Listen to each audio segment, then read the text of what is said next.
আপনার commercial multi compressor rack refrigeration system টেইনারটা আমরা আজকে অপারেশন করতেছি। অপারেশন প্রসিডার আমার এই জায়গায় দুইটা কম্প্রেসার আছে, ইনভার্টার আছে, কন্ডেন্সার আছে, লিকুইড ট্যাঙ্ক আছে। আমাদের সর্বপ্রথম পাওয়ারটা অন করতে হবে, আর বিশেষত মনে রাখতে হবে একই সাথে দুই কম্প্রেসার অন করা যাবে না।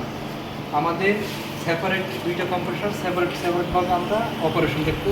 আমরা সর্বপ্রথম পাওয়ার সার্কিট অন করছি, ইমার্জেন্সি সুইচ অন করি, তারপর আমরা পাওয়ার সুইচ দেওয়ার পরে আমাদের ডিসপ্লে আসছে। ডিসপ্লে আসার পরে আমরা কম্প্রেসার অন, তারপর ইনভার্টার সুইচ অন করলাম, তারপরে আপনার কন্ডেন্সার দেন করার পরে আমাদের কম্প্রেসার রানিং হয়েছে, ইনভার্টার রানিং হয়েছে, কন্ডেন্সার রানিং হয়েছে। এখন আমাদের যেগুলো দেখার দরকার, এই জায়গায় বিভিন্ন টেম্পারেচারগুলো শো করতেছে ডিসপ্লেতে। রেফ্রিজারেশন, থার্মোমিটারের temperature, ambient temperature gauge, electronics temperature controller, আর আমাদের একটা এইচএমআই প্যানেল আছে। এই এইচএমআই প্যানেলে ইনফরমেশনগুলো আছে যে আপনার কোনটা কখন কোন প্রেশারে আছে সেটা আমরা এই টেম্পারেচারে দেখতেছি, আর কম্প্রেসারের প্রেশার দেখতেছি, কারেন্ট নিতেছি। আর দেন আপনার এই নিয়ে কিছু ফল সুইচ আছে, 8টা ফল সুইচের মাধ্যমে 8টা ইকুইপমেন্ট আমরা যদি ফল সুইচ প্রেস করি তখন আমার ইকুইপমেন্টগুলো বন্ধ হয়ে যাবে। আমার ফল সুইচগুলো দিয়ে আমরা অলরেডি দেখছি। আর এই জায়গায় বিভিন্ন ধরনের ডায়াগ্রাম দেওয়া আছে এবং বিভিন্ন ধরনের টার্মিনাল দেওয়া আছে। এই টার্মিনালের মাধ্যমে আমরা প্রতিটার কম্প্রেসারের যে ক্যারেক্টারিক্স সেটা আমরা এই জায়গা থেকে দেখতে পারবো। ওরে লাইন নিউট্রাল দিলে আমার লাইন নিউট্রাল আছে কি না সেটা মাল্টিমিটার দ্বারা আমরা চেক করব। তারপর আমার এখানে একটা ম্যাগনেটিক কন্ট্যাক্ট আছে, সেই ম্যাগনেটিক কন্ট্যাক্টারের কয়েলে কী ধরনের ভোল্টেজ আসছে সেটা চেক করলাম। কখন কয়েলে আমাদের কারেন্ট পাস আসছে কি না সেগুলো চেক করলাম, আমরা কয়েলগুলো চেক করলাম।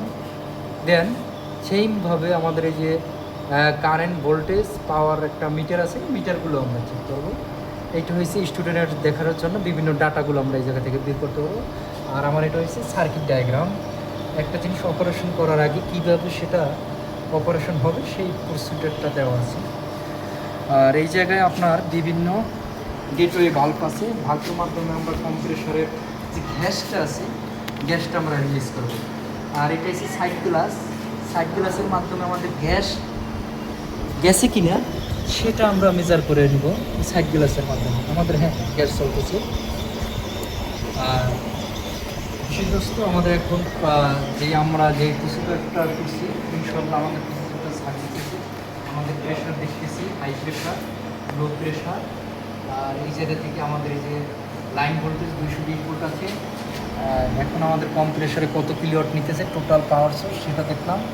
এম্পিয়ার 2.81, তারপরে আপনার পিএফ পাওয়ার ফ্যাক্টর যেটাকে বলা হয়, পাওয়ার ফ্যাক্টর হয়েছে 0.76, আর 1.25 কিলোওয়াট আওয়ার আর হার্টস। আমাদের যে লাইনের যে ফ্রিকোয়েন্সি আছে 50 হার্টজ। আমরা আজকে যে আমাদের এক্সপেরিমেন্টটা আমরা সফলভাবে শেষ করতে পারছি ইনশাল্লাহ। আপনারা দোয়া করুন, পরবর্তীতে আর একটা এক্সপেরিমেন্ট নিয়ে আপনাদের কাছে হাজির হবো কম্প্রেসার 2 নিয়ে। আমরা কম্প্রেসার অন দিয়ে কাজ করছি, এখন আমরা এটা অপশন পরবর্তীতে আপনার কম্প্রেসার 2 এক্সপেরিমেন্ট করবো। ওকে, থ্যাংক ইউ। আপনার সবাই আপনাদের সাথে সঙ্গে থাকবেন ইনশাআল্লাহ।